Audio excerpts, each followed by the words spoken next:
بسم اللہ الرحمن الرحیم۔ سورۃ النمل، یہ سورۃ نمل جو ہے مکی صورت ہے اور اس کی 93 آیہ، اس کی 93 آیات ہیں اور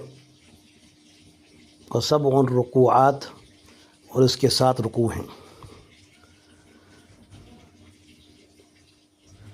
اس سورۃ مبارکہ کو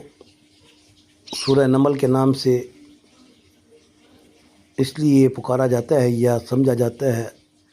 یا اس کا نام رکھا گیا ہے کیونکہ عربی زبان میں نمل چونٹو کہتے ہیں، اور اس سورت کے اندر دوسرے رکوع میں سیدنا سلیمان علیہ السلام کے لشکر کا جب ایک وادی نمل سے گزر ہوتا ہے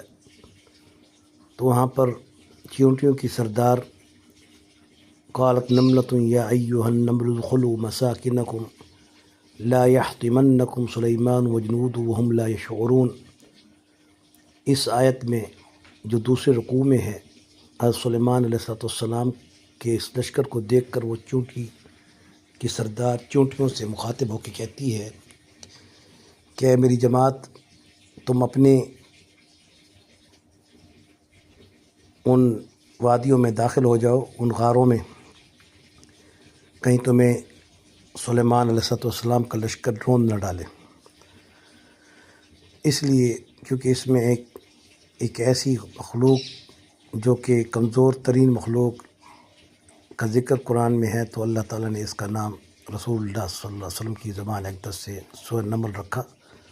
لیکن آج کی اس جدید ترین تحقیق میں جس قدر حس اور جس قدر چیونٹی کے سردی اور گرمی کے نظام میں اپنی خوراک کا انتظام اور پھر ایک دوسرے کی شناخت اور اپنے قبیلوں کی شناخت اور اپنے علاقوں کی شناخت اللہ نے اس کو دی ہے، شاید یہ کسی مخلوق کو حاصل ہو، جس کو آپ گوگل پر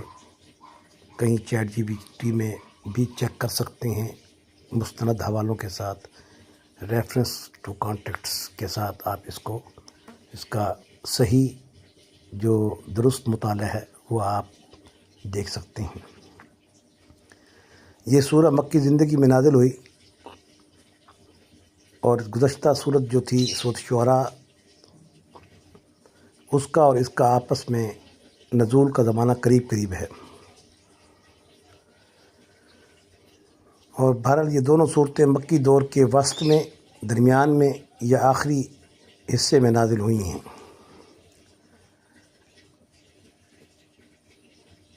اس صورت میں مکی صورتوں کی طرح اس کے بھی 4 اہم بنیادی مضامین ہیں، جیسا کہ مکی صورتوں کے جو بنیادی مضامین جو پہلے کئی مرتبہ دہرائے جا چکے ہیں کہ اس میں قرآن کی حقانیت، صداقت، جو اللہ نے اپنے حبیب پہ قرآن نازل کیا، سب سے پہلے اس کی حقانیت اور صداقت، یہ مکی دور میں یہ سب سے پہلے باور کرائی گئی۔ اس طرح اللہ کی کتاب میں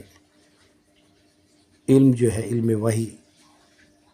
اس کا یا اس کتاب کا علم جو ہے وہ اللہ کی وحی کا حصہ ہے،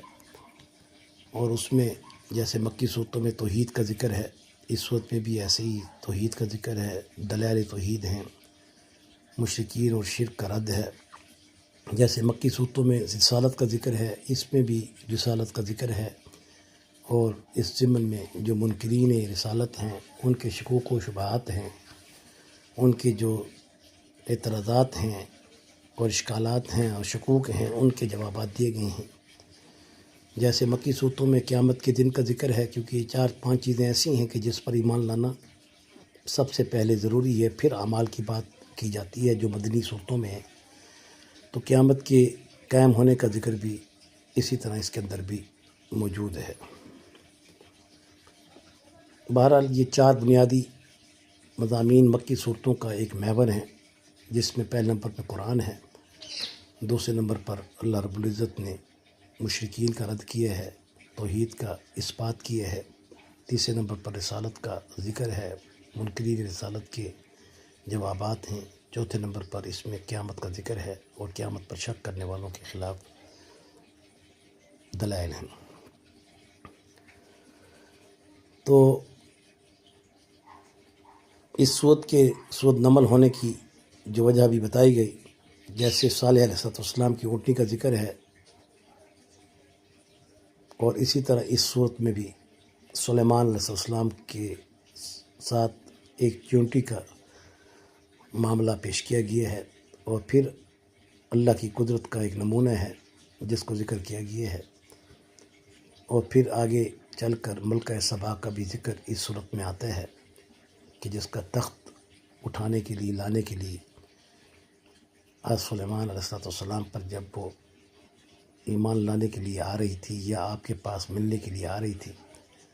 تو اس وقت اللہ تعالیٰ کی ایک قدرت کا بھی مظاہرہ اس کے اندر پیش کیا گیا ہے کہ وہ اس میں آدم جاننے والا وہ ایک شخص اس نے اس تخت کو لا کر حضرت سلیمان کے سامنے پیش کیا،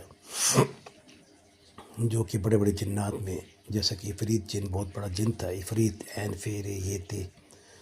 وہ بھی نہ لا سکا۔